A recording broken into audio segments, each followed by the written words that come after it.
सखी है घरवा में रहो अच्छा है बनवा में। क्या बात है। सखी है घरवा में रहो चाहे बनवा में। जिस तरह से अपने बच्चे का ध्यान रखते हैं, मैं सभी दीदी से कहूंगी कि अपना सीवा गुर के रखी नया नामा में।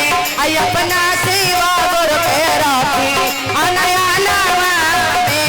सखी है घरवा में रहो चाहे बनवा में। सखी है घरवा में रहो चाहे बनवा में। ना ना ना ना ना ना ना ना ना ना ना ना। अपना सेवा गुर के रखी नया नामा में। सेवा गुर के रखी नया नामा में। क्या बात है।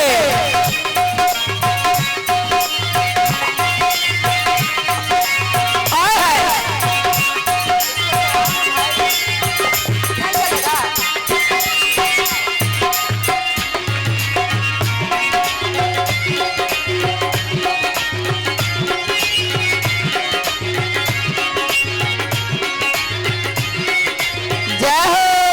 क्या बात है। हाँ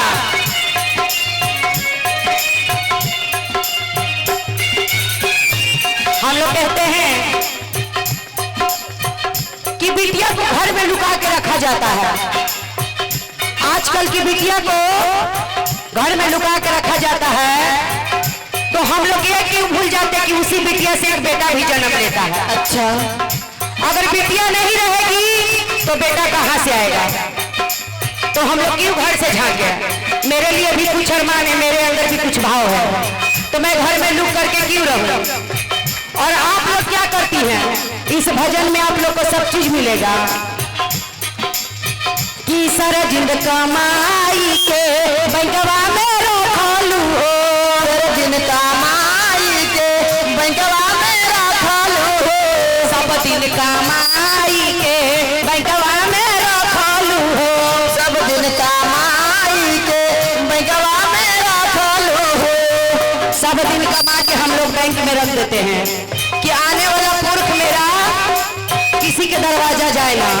लेकिन क्या होता है, क्या होता है ताकत बता दीजिए। सिकवोला तोरो सो बुढ़ापा में। सखी है सिकला तोरो सो बुढ़ापा में। रुपया काम नहीं देता बुढ़ापा में। रुपया काम नहीं देता बुढ़ापा में। रुपया काम नहीं देता बुढ़ापा में।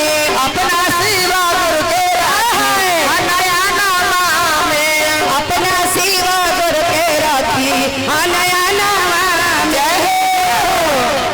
अगर बूढ़ी माई भजन अच्छा लगी तो तभी ताली बजा के आशीर्वाद दे दो।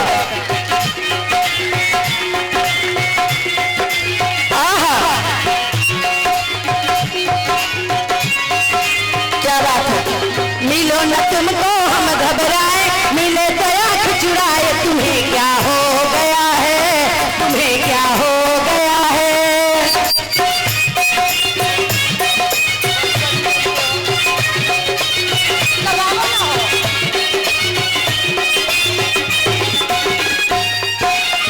और दीदी एक माँ 4 बच्चे को पाल लेती है।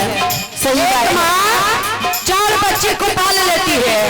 10 बच्चा, हाँ एक माँ 10 बच्चे को भी पाल सकती है, लेकिन उस 10 बच्चे पे एक माँ नहीं पाल, बोझ बन जाती है। अब बोझ बन जाती है तो कहती है कि काजल क्या माँ को 1 साल तुम रखो, 1 साल हम रखेंगे। सही बात। 1 साल भैया रखेंगे, मैं बांट दूंगी। अब वो माँ नहीं कहती है कि मैं अपने बच्चे को किसी के यहाँ भेजूंगी। तो कहा तरीका कैसे कि बचपन से पोसे लगलू बेटवा से बेटिया हो। बचपन से पोसे लगलू बेटवा से बेटिया हो। बचपन से पोस लिहलू बेटवा से बेटिया हो। बचपन से पोस लिहलू बेटवा से बेटिया हो। बेटवा जे घरवा से निकाली तोरा ना सकी है।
कहना है लास्ट अंतरा में